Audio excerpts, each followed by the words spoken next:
So here we go. Welcome to the Crypto Market Updates channel. I've got the pleasure of speaking to Andrew, the founder of the Meow Coin. Welcome, Andrew.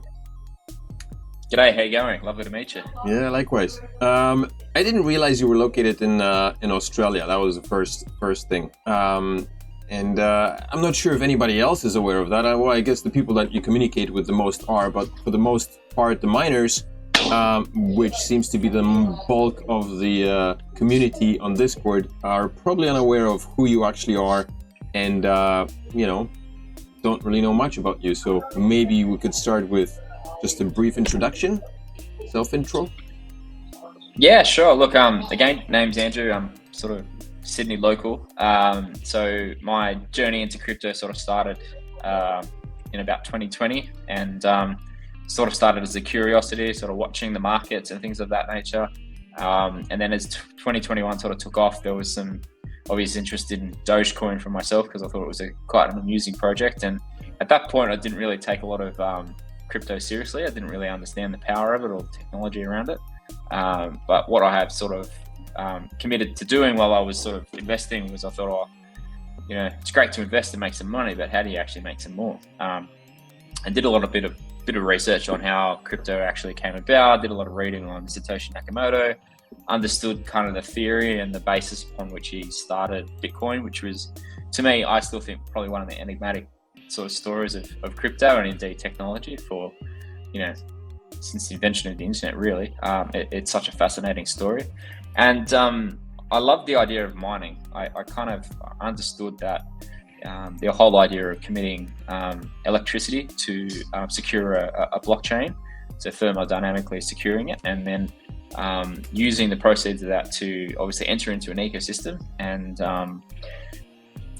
basically engage with other ideas, engage with other projects, look at how to trade, how to make money, how to what the purpose of NFTs were.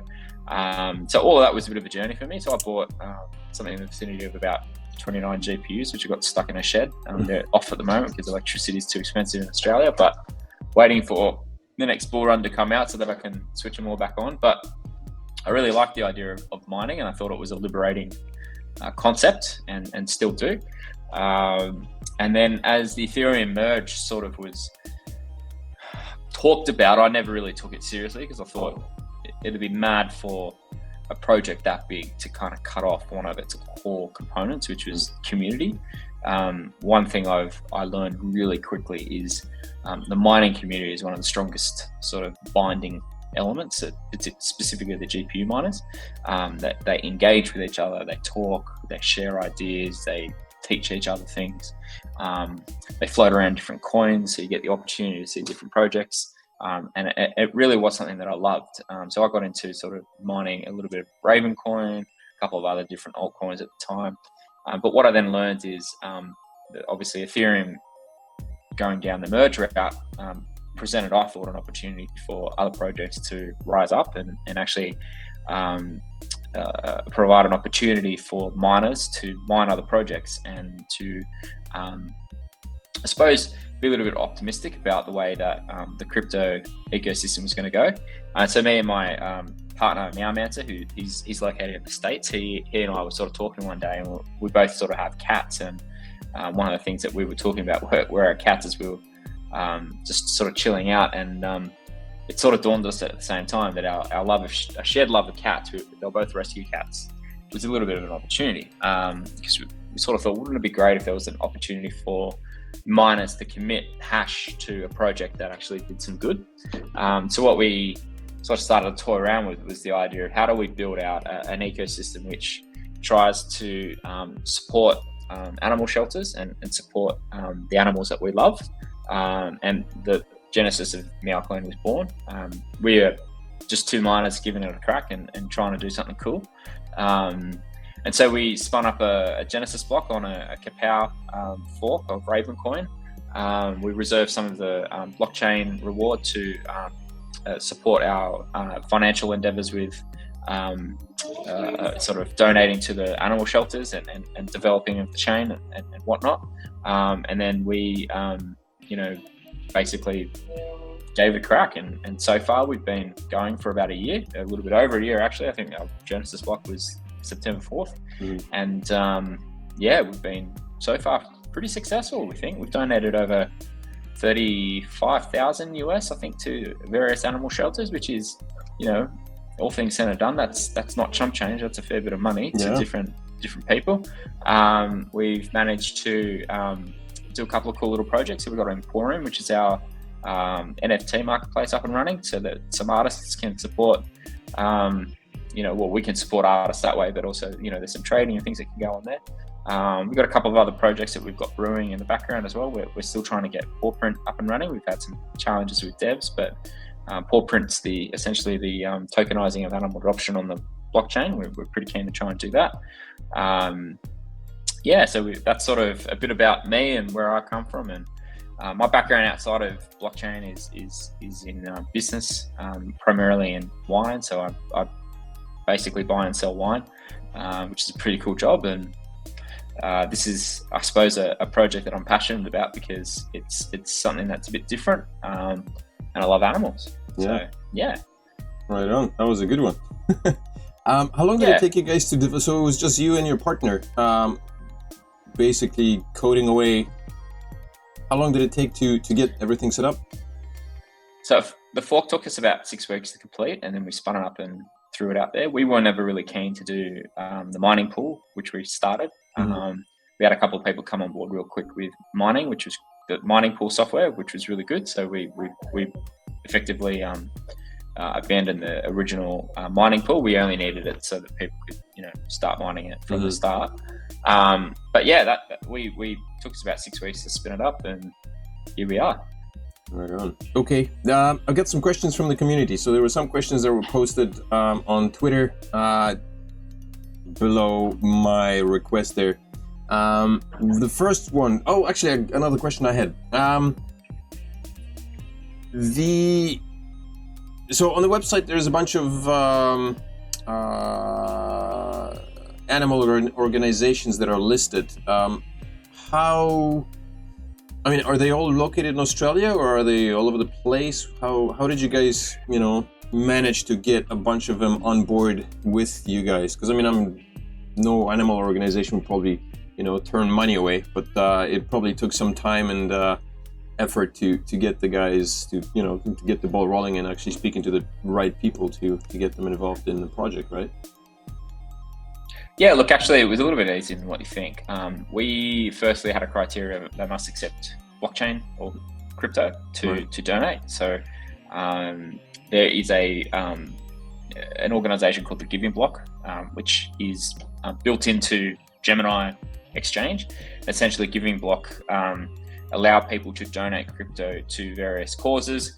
They take a clip on the way through, and the money goes straight through to the account of the organization that is listed there, whether it's organization A or organization B. So Giving Block is actually a really good thing. We really want to thank them for the opportunity to support the ease with which we've been able to donate that cash.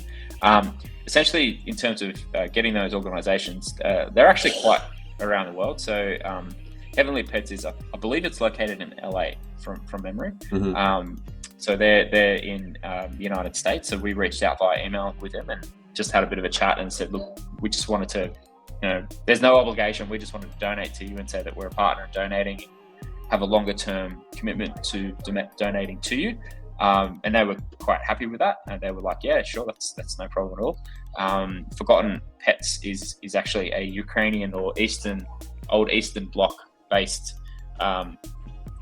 animal organization that is technically located in England, but they travel to the Eastern Bloc to help many of the animals and pets that are neglected in that Eastern Bloc area, which, just due to, obviously there's a war going on there and, legacy issues. Sometimes the animals over there don't get the same treatment as what they potentially could get if they were in a different country. So that was another that we were just reached out to and said, look, we just really like to support you and donate in a more long-term way. Can we do that? And they were like, yeah, that's fine. And Edinburgh Dog and Cat Home have been wonderful. They're absolutely a lovely group of people, and I actually reached out to them and sort of said, look, could we engage with you and have a relationship? And Dave at Edinburgh, he was like all over it. He's like, yeah, we're really keen to get involved with you guys. And they actually named a nursery after the coin, which was wonderful. Like we've got like little animals growing in a Meow Coin themed nursery, which is absolutely fantastic. And just recently they actually named one of their cats Calico, which is the name of our logo. Calico, the cat. So yeah, Dave actually can sort of see that crypto is a path for many people to donate, and his sort of role in their organization is to engage with partnerships, in particular digital partnerships. So I basically just reached out to him and said, look, could we do something? They were like, yeah, absolutely. So it's a little bit easier actually when you just ask the question and be a bit bold and go, look, we just want to help. We're not asking for anything in return. Just to, if we donate, a shout out on Twitter is great, because it just shows to our community that we're actually doing what we said we're going to do. Right. And that validation is really important to the community. They need to know that we're sticking to our word, and that's great. So yeah, at the end of the day, that's what we've sort of done. And I think just being genuine and open in a more casual sense. It's funny what happens when you just sort of sit down and say, look, this is just what we want to do. Can you tell us if it's possible? And most people are generally receptive. So yeah. Right on. Yeah, that's good. So going to the questions, I guess, since we're on the topic of donations, one of the biggest concern appeared to be the donation. So one of the questions was, where does the $500 for weekly donations directly come from? Is it the Meow Coin from mining rewards dropped directly onto exchanges like Trade Ogre and XEGGEX? I don't know how to pronounce it. ZEGX, yeah. ZEGX? Okay. Yeah. Yeah. So on the white paper, in your white paper, it says that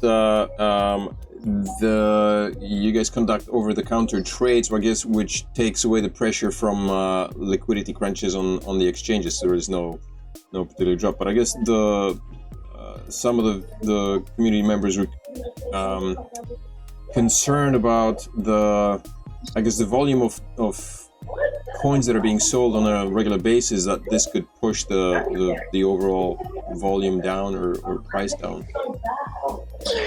So it's actually an interesting one. So we have a person who loves the project and routinely wants to buy coin in over-the-counter trades, and that money that we receive from them, we then donate to the exchanges or use to pay for certain bills, so web hosting, any of the dev work we need done, graphics, you name it. That's kind of where the money goes.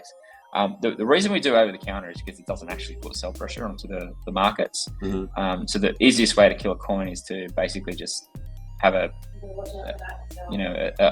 someone with the volume of coin that we would have due to the block reward split, just going in and selling on all the exchanges. That would be really dumb, because it would screw the project from the word go.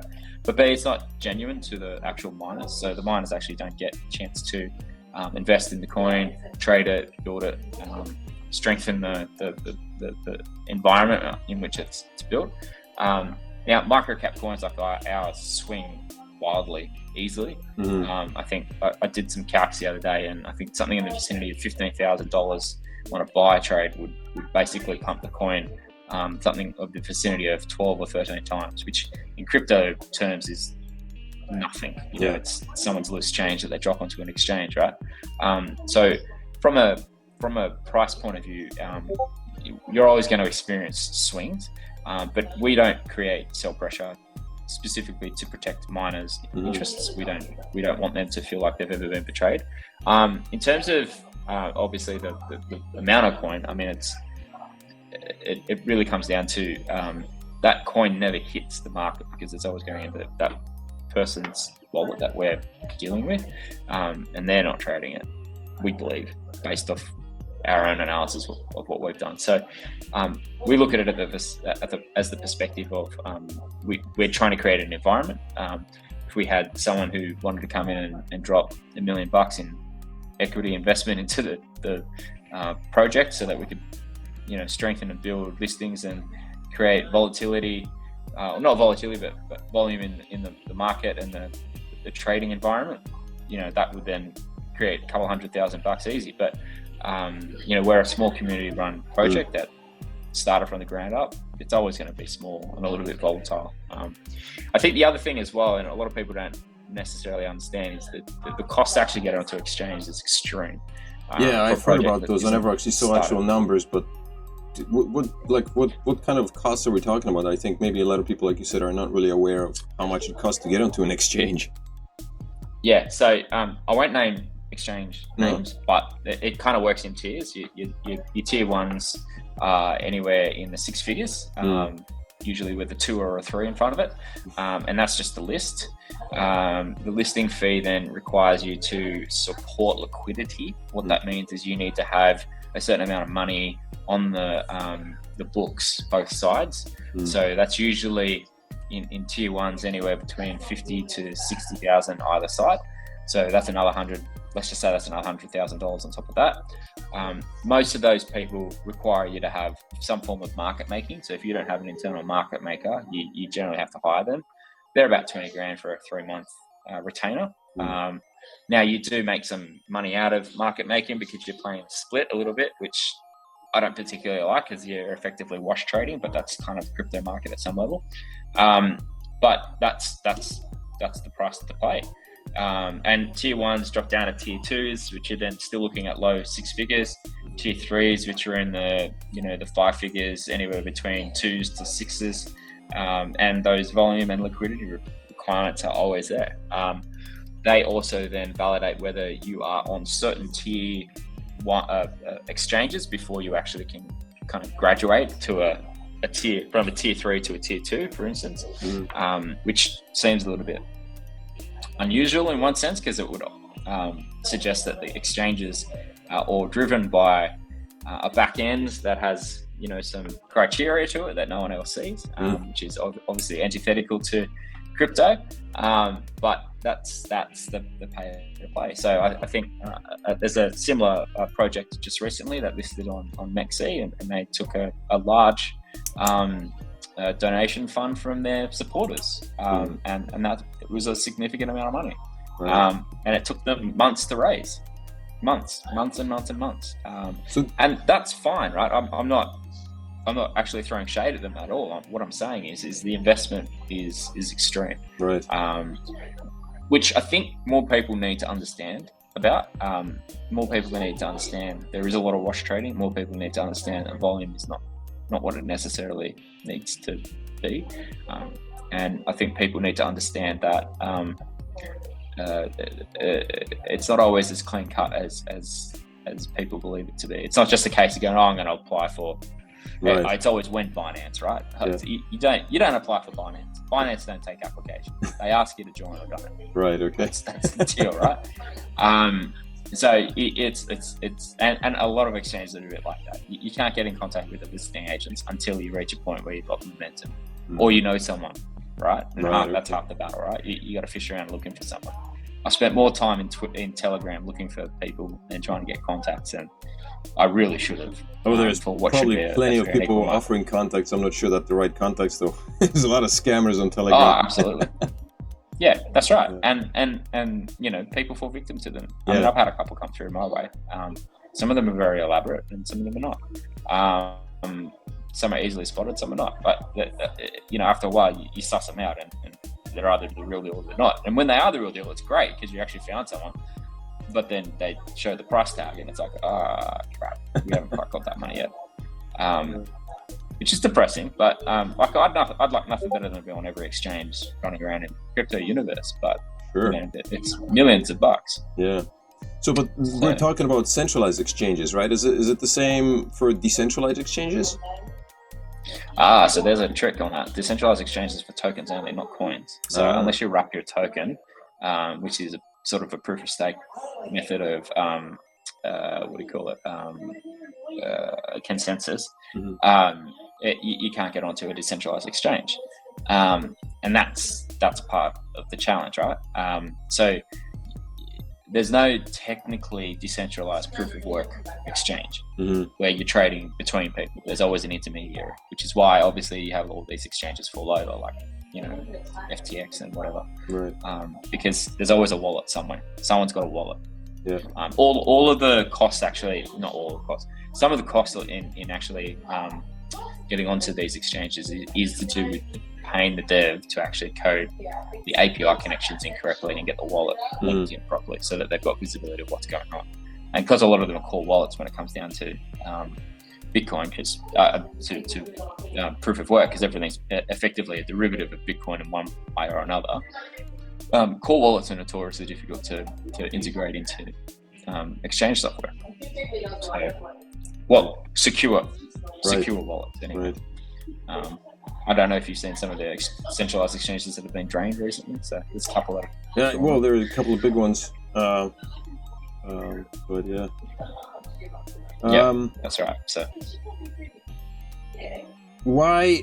So you mentioned why Litecoin? I guess all the donations that are being, or the Meow coins that are being procured are in exchange for Litecoin. Why Litecoin? Is it a specific, So there's a specific reason for it.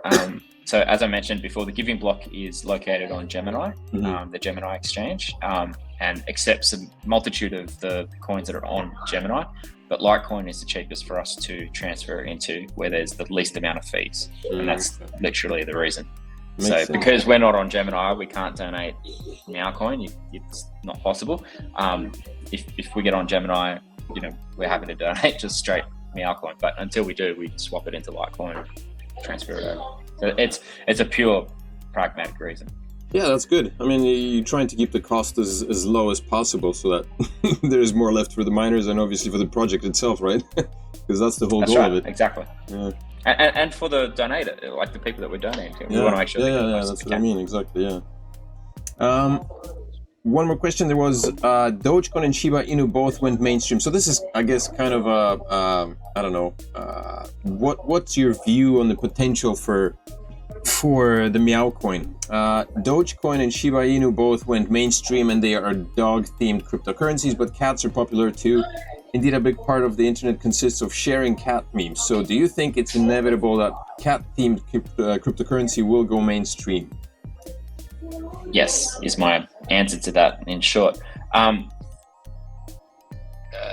Shiba is a token. So again, proof of stake. Doge is effectively a derivative of Litecoin, although you can technically mine it now on its own.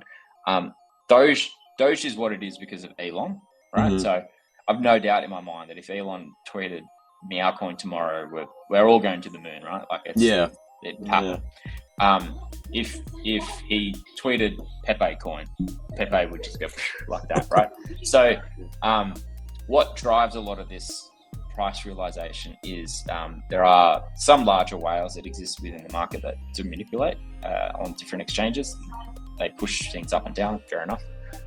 Shiba was really an exercise in marketing, basically. Had some very effective marketing and a growing and large community who continued to push it.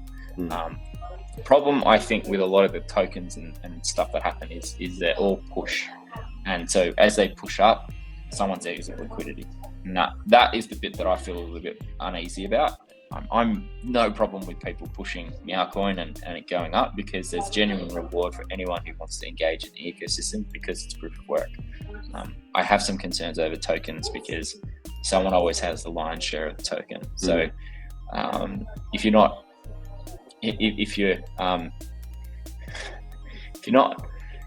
at the start of the pump in a token, your exit liquidity. That's the thing that I've always I like to keep people in mind. Yeah. And that's a learning, right? Because I've been on that end too, right? I've got on a couple of tokens. It happens. Everyone gets stuck. Yeah, and I think that's another misconception a lot of people have, I think, in crypto. They do confuse the tokens with coins. I'm not sure that there's a lot of clarity on which is which, and I don't know I guess you have to dig in deeper to actually care whether, you know, you're holding a token or a coin. I think it feels like a lot of the crypto community is just about, you know, gains, and they don't really care what it is that they're holding, as long as their pockets get filled with the right amount of you know, dollar backs. Unfortunately, that's true.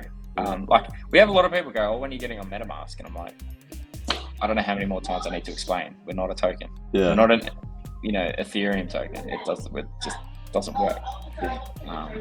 So, yeah, you're 100% right. There's a lot of unscrupulous people out there just interested in their own green. Yeah. So, there was a question. I guess this is like, does the cost of electricity inspire crypto miners to invest in solar panels? Have you heard a lot of miners using solar panels for the purpose of, you know, generating electricity? Because I guess in Australia, yes. Yeah, right. I would figure, you know, with summers you described, it probably would be very, very feasible, right? So, in Australia, there's a couple of places in Sydney that have they're effectively buildings with quite large solar panels on the top. They run at zero cost during the day, and at night they draw from the power grid, basically halves their power cost. It's great. And because they're on commercial rates, it changes things for them a little bit. Those rates are very difficult to get your hands on. I've tried, I've looked. You need to be a substantial infrastructure. The couple that I know of here that have those rates are mixed businesses that are connected in different ways to other businesses that gain those rates. So there's a little bit of shenanigans going on there. I think the piece that I reckon is a little bit more interesting is hydropower, particularly in Australia. I think there's enough rivers and enough sort of mountain waterways that you could use hydro a little bit more. My theory is I think nuclear is the best way forward, personally, which is seems very anti-green from a, you know, environmental perspective. My perspective is I think it's, you know, one of the cleanest forms of energy that you can get, and if done correctly, you know, it doesn't have a problem. But obviously there's some concerns around that. So yeah, I think there are a lot of miners that are looking at alternate ways to power their GPUs or their ASICs if they're running those. I'm always fascinated by the Bitcoin miners in, say, like Texas, that go to the gas leaks that are burning off, and they basically put thermodynamically charged caps over those leaks, and essentially the power that's coming through then runs the Bitcoin miners. I find them fantastic. Like that to me is taking a problem and turning it into a solution. I don't think I've ever heard of that. It's very interesting. Yeah. I've probably not described it technically correct, but there's stuff that's happening in the States. It's just amazing. It's so good. In Discord, somebody mentioned Masternodes. Was the idea of or were Masternodes ever an idea that even crossed your planning sheet, or was GPU mining always the way to go with Meow Coin? GPU mining's always been the way to go. The challenge we have with Masternodes is, where does the money come from? So if you're going to give gains back, so say it's 100 coin to hold a Masternode, and you're promising 8% gains, where do the gains come from? So my confusion always with Masternodes is, where does the profit come from, and what's the incentive to hold it there? I think there are benefits to Masternodes in the sense of, I think there's a technical benefit to them, and I think there is some infrastructure benefits that projects can have by supporting them, but incentivizing people to have them is where I sort of see there to be a little bit of a problem. So we haven't resolved that ourselves yet in terms of understanding what is the most fair and equal way, and we want to make sure that miners are always the direct recipient of all rewards. So we sort of do it that way. We think that mining is the fairest and most genuine way to do it. So that's why we sort of throw our our weight behind that. And in fact, one of the things that we're doing soon is we've got a dev working on the algorithm itself. So we'll be shifting from Kapow to what's going to be called Meow Power. And that will see a reduced energy consumption for the GPUs themselves.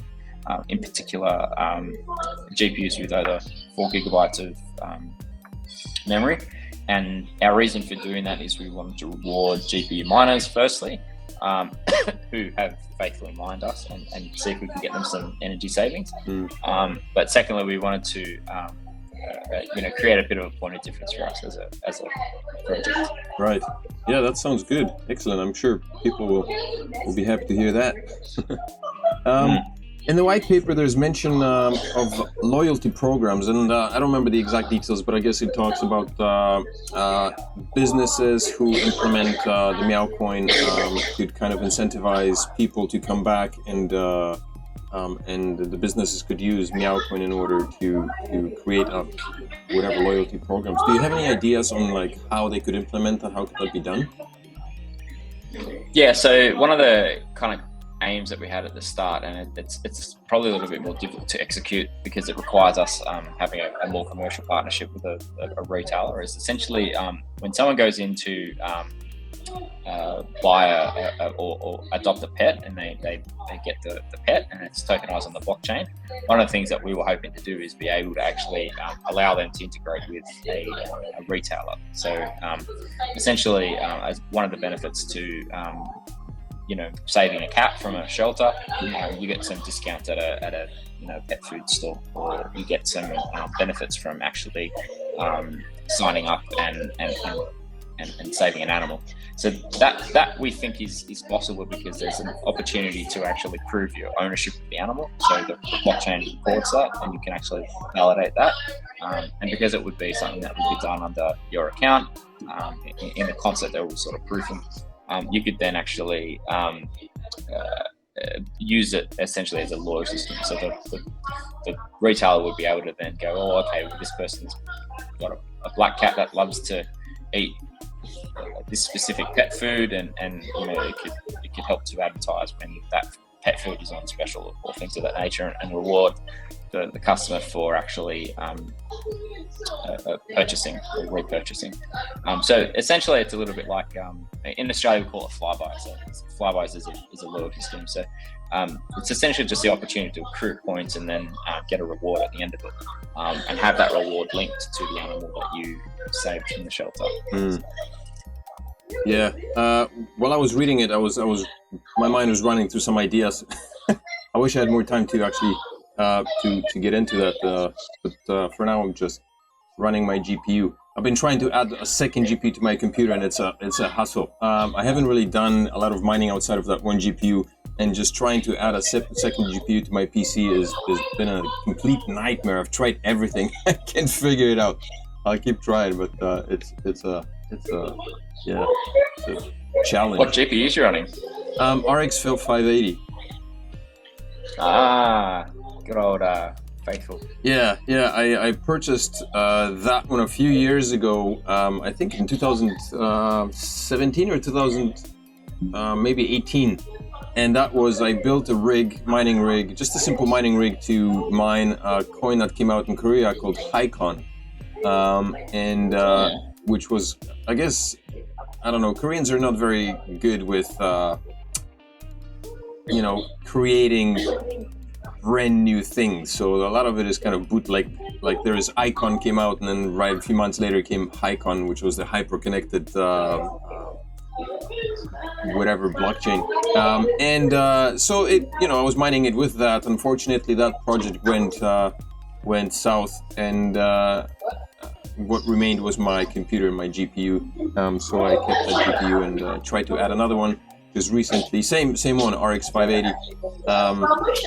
But yeah, it's a challenge. Figure it out. Yeah, it's part of the fun of mining is solving problems. I think I got the longest I ever got was 6 months of running non-stop. And that was it. Something picked up. I think I had a power outage actually, and then whenever something happens, like once it's stable, it's great. Like it's so much right. when they're stable because it's just like it's brilliant. But then when something hiccups, it's like, you've got weeks of like tuning. It's painful. Okay. So basically, those are all the questions that I gathered. Do you have any, like, what are your, I guess, future plans maybe for the Meow Coin? Like, where do you see it go in over the next few months, I guess, prior to the possible mega bull run that everybody is talking about, everybody's hoping for? Where do you see Meow Coin go, I guess, from here on now? Like, what would be your prediction or hopes, maybe? I think what we're aiming to do is essentially slow and steady. So we want to build community. We want to build people to know and love the project. I'd really like to get paw print done, which is essentially just a basic tokenizing of animals on the blockchain, and deploy that software so people can actually use it. It would be fantastic if that was the case. Yeah, it looks like a really good website. It's very intuitive, very easy to use from the looks of it. So I think, yeah, just figure out the last little straws there, and that'd be great. Yeah. Yeah, we've got a couple of fun projects. So we've got another developer who's working with me on a decentralized blog, which would be awesome. So all posts would be basically minted as an NFT on a blog. I like writing, so I write like recreationally. So one of the things I thought is, that'd be kind of cool. And then if we could get that to work, that'd be awesome. Maybe we could roll it out as a feature for people to deploy if they wish on their own PC using the Meow Coin blockchain. So yeah, just little things like that. We really want to finish the Meow Power, so that's probably our biggest focus, and then sort of drive that opportunity. And then from there, we're open to all things happening. We want to basically we want to position ourselves well for the bull run, but at the end of the day, we don't know what that is, right? Right. Positioning yourself well requires money.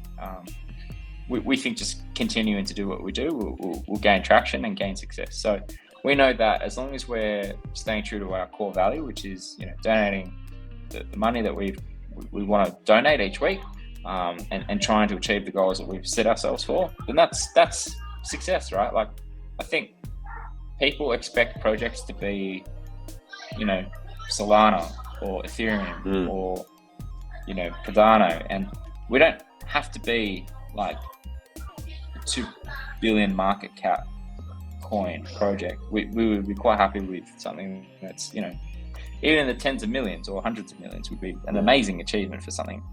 But we know that those projects take time, and we're not full-time working on it. It's a passion project. We're not able to dedicate our life to it because it doesn't pay the bills, right? Right. So we just chip away and we keep going and we do our very best. And as long as people understand that and are patient, there'll be fruits. Because in the bull run, everything goes up, right? That's the rule. And we'll be one of them. We'll go up too. And we know that people will enjoy that. And I want that for them, right? I want people who put faith in the project to get their reward. Because that's great for them. And if we can change some people's lives, how much better than knowing that we've donated to save some animals' lives and help to change some other people's lives through mining. That's awesome. Yeah, I think that's great. I personally love the project because I'm kind of a guy who goes for underdogs, I love being part of something that's just starting from the bottom, not jumping into something that's already built. So like being a part of this project, I don't know, it feels like I'm contributing to the beginnings of something that could potentially be, great. And the fact that that it's a project that actually has a utility that helps in some way kind of goes in the face of people saying that cryptocurrencies don't have any utility, that they're not very useful. Well, this is kind of proving the point that they are, like because there's a lot of animal shelters who are struggling. People don't always go around and just throw money at animal shelters, but this project, people from all across the world can actually do that, through mining, or I guess trading on the exchanges. Some of the fees are going towards the donations and stuff. So that's a good thing. So absolutely, that's what excites me, man. I agree. Yeah, Mate, look, thank you very much for the time, and it's been a pleasure talking to you. So, Yeah, likewise, Andrew. It was very good meeting you. Thanks for agreeing to do this. I know that a lot of people will be very, very happy to see this, and hopefully maybe some more questions will come up, and who knows, maybe we'll be able to meet up again sometime in the future for another chat. Absolutely, mate. Always. No worries. All right. Thanks, Andrew.